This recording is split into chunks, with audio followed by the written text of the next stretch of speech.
seropositive and raised acute phase reactants. Is it rheumatoid arthritis? Well, looks like. Let's apply the litmus test. We use 2010 ACR criteria to diagnose rheumatoid arthritis each day. If more than 10 joints are involved, out of which if at least one is a small joint, we give 5 points. In our case, 11 joints are involved and 9 are small.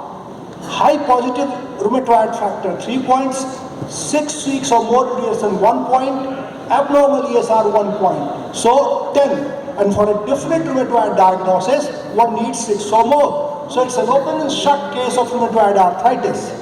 In my second case, a 35 years old woman presents again with joint pains of 2 years duration.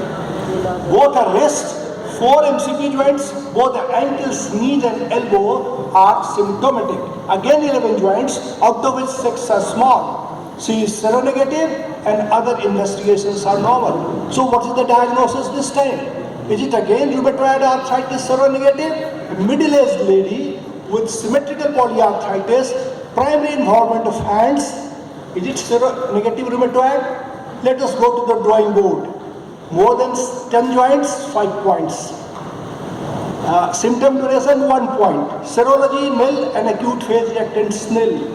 6, again it's a definite case of rheumatoid arthritis and patient was put on anti-rheumatoid treatment. We will have follow-up later.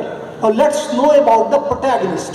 Rheumatoid arthritis is the commonest inflammatory arthritis encountered in clinical practice, affects 1% of the general population. It presents as symmetrical polyarthritis of medium and large and small side joints with morning stiffness lasting more than 30 minutes. It can affect any joint, but primarily small joints of the hands and at times feet are involved. Importantly, distal interphalangeal joints are never involved. In fact, DIP joint involvement is an exclusion criteria for the disease. Majority of the patients are rheumatoid factor and anti-CCP positive. Diagnosis is essentially clinical. We used the 2010 ACR criteria for diagnosis, especially the early cases. Now, differentiating rheumatoid arthritis from its mimics can be challenging because any disease presenting with oligo or polyarthritis can mimic the disease. So, differential diagnosis of the disease is quite broad, but we will limit ourselves to these 5 groups because of the constraints of time. Now let's take them individually. Osteoarthritis is the commonest joint disease in humans.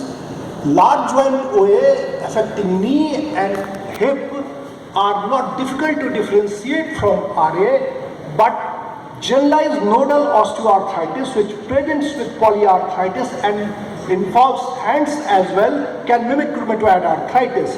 But there are points of differences. For example, rheumatoid arthritis is an inflammatory disease, whereas OA is predominantly non-inflammatory. So, signs of inflammation like morning stiffness, systemic involvement, and raised acute phase reactants are not found in osteoarthritis. As opposed to rheumatoid arthritis, distal interphalangeal joints are involved and wrist and MCP joints are spared. Lastly, Heberden's nodes on DIP joint and Bouchard's nodes on PIP joints are also found.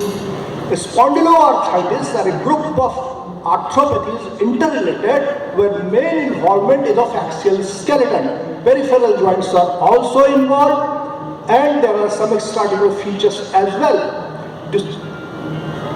Spondyloarthritis are quite different from rheumatoid arthritis in the sense that they are seronegative and other differentiating features are HLA-B27 positivity, dactylitis, enthesitis, etc. Despite so many differences, some of the subtypes of SPA still mimic rheumatoid arthritis, and the closest one is psoriatic arthritis. This is such a close mimic that till 1964 it was regarded as a type of, as a variety of rheumatoid arthritis itself. It was only in 1964 that American College of Rheumatology for the first time regarded it as a separate entity and a part of SPA spectrum. One of the phenotypes of psoriatic arthritis, which constitutes almost 25% of total cases, so much mimic rheumatoid arthritis that it is called rheumatoid-like psoriatic arthritis because it involves hands as well besides other joints. But here, lesser numbers of joints are involved asymmetrically, and as opposed to rheumatoid arthritis, distal interphalangeal joints are also involved, and there are typical dermatological features in this case like nail involvement and skin features of psoriasis. Now, skin plaques of psoriasis are at times hidden in the inaccessible parts of the anatomy and not visible. And patients also do not volunteer the information as they think that these two conditions are not interrelated. So, search for the psoriatic plaques should be very, very thorough because that will give a clue to the diagnosis. Now, most of the cases of psoriatic arthritis, psoriasis predates arthritis, but in 10 to 15% of the cases, arthritis predates psoriasis. These are known as arthritis sinusoidosis. These are difficult to diagnose cases, but in these cases, history of psoriasis in first and second degree relative gives a clue to the diagnosis. Another SPS subtype which can mimic rheumatoid is reactive arthritis. This follows infection elsewhere in the body by 1 to 4 weeks, generally genitourinary or gastrointestinal infection. Unlike rheumatoid arthritis, these patients present with acute asymmetrical oligoarthritis involving bigger joints of the lower limbs, and they are usually associated with 1 or 2 extra features like conjunctivitis, iritis, urethritis or dactylitis. Few patients exhibit verrucous lesions over the palms and soles known as keratoderma blennorrhagica, or similar lesions over the glans penis is known as succinate balanitis.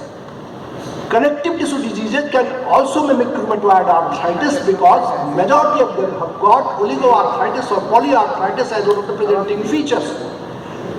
And the closest mimic among them is SLE. More than 90% of SLE patients present with inflammatory polyarthritis that involve smaller joints of the hands as well. And so they mimic rheumatoid arthritis. But these patients usually belong to the younger age group, and there are typical dermatological features present in them. One of them is malar rash, and you can see here other features are discoid rash, alopecia and photosensitivity. More than 60% of these patients suffer from kidney ailment, and 10 to 25% of them have got neuropsychiatric involvement as well, unlike rheumatoid. Anti-nuclear antibody, although non-specific, is present in 100% of these cases, and specific antibodies are dsDNA and Smith antibody. Jogren syndrome is the commonest CTD found in clinical practice, more common than lupus. These patients can also mimic rheumatoid arthritis, as 53% of them have got arthritis or arthralgia. This arthritis is inflammatory, polyarthritis and intermittent. And the problem is further compounded as 40 to 60% of these patients have got rheumatoid factor or anti-CCP positivity. Although these patients have got articular features, but Zika symptoms like dryness of eyes and mouth and involvement of lacrimal and sweat glands generally dominate the clinical picture and give a clue to the diagnosis. Anti-Ro and anti-La antibodies are also present in these patients. Infections can also mimic rheumatoid arthritis, and treatment with immunosuppressive agents exacerbate these infections. So, it is important to rule them out before proceeding with treatment of rheumatoid arthritis. Parvovirus B19 infection can present with polyarthritis and can mimic early rheumatoid arthritis, but here onset is usually acute with fever, and there is always a history of contact with young children in whom the disease is known as a fifth disease or slap cheek disease. IgM antibodies are present. Importantly, the arthritis improves by 6 weeks. Chikungunya has got no diagnostic dilemma with rheumatoid arthritis because of its acute explosive onset with fever and rigor and association, pain and swelling of joints. Chronic chick or PCRA, which is known as post-chikungunya rheumatism and arthritis, is a condition when musculoskeletal symptoms last 6 weeks after the abatement of acute stage. Now, if the patient is seen in this stage, it can mimic rheumatoid arthritis, but there is always a preceding history of acute explosive onset of chikungunya acute. In this case, BIP joint and soft tissue swelling can be met, and like rheumatoid arthritis, and IgM antibodies appear on the 5th day of the infection and remain positive for several months. Pounce's disease is in fact a reactive arthritis, a hypersensitivity reaction against the tuberculoprotein of Mycobacterium tuberculosis, presents with systemic involvement of fever and involvement in joints, where small joints in the hands are also involved apart from other joints. But these patients usually belong to juvenile and younger age group. There is acute asymmetric polyarthritis involving bigger joints of the lower limbs as well. And a tuberculous focus can always be found, mostly extrapulmonary, and the mount to test is strongly positive. Chronic polyarticular gout can also mimic rheumatoid arthritis, and gouty tophi can be mistaken as rheumatoid nodules. But a gout is always a monoarticular disease to start with very acute onset, and in more than 60% of cases, the first joint to be involved is first metatarsophalangeal joint, known as podagra. It is only later, when untreated or badly treated, that it deteriorates into polyarticular disease. Now, rheumatoid patients with nodule are always seropositive, and lastly, needle separate monosodium urate crystals are finally diagnostic of the disease. Another crystal arthropathy which can mimic rheumatoid on rare occasions is calcium pyrophosphate deposition disease. Why rarely? Because it usually presents as acute monoarthritis of knee, usually in elder population. It is only when it becomes chronic and involves wrist and finger joints that it mimics rheumatoid arthritis. Here, X-rays are very suggestive because of chondrocalcinosis, and rhomboid separate crystals in synovial fluid are gold standard for diagnosis. Now let's have a follow-up of those two cases.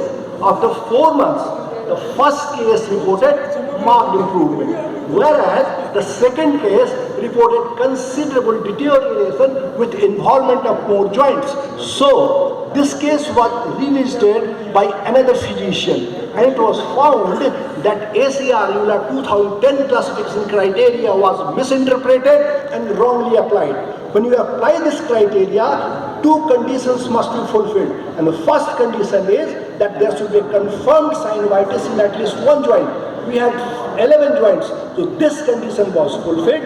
Second condition is that this synovitis should not be better explained by another diagnosis, meaning that this should not be explained by a rheumatoid mimic. So the patient was re-examined, and it was found that she had some skin condition behind her ear and over the scalp. So it was a case of psoriatic arthritis, not a rheumatoid arthritis, but a case of rheumatoid mimic, and hence to stop. Lastly, to conclude, ladies and gentlemen, I will dare to borrow some lines from a legend of medicine. Just half a minute. Borrow a few lines from a legend of medicine, Sir William Osler. When a patient with arthritis walks in the front door, I feel like living out the back door. Thank you very much for your kind attention.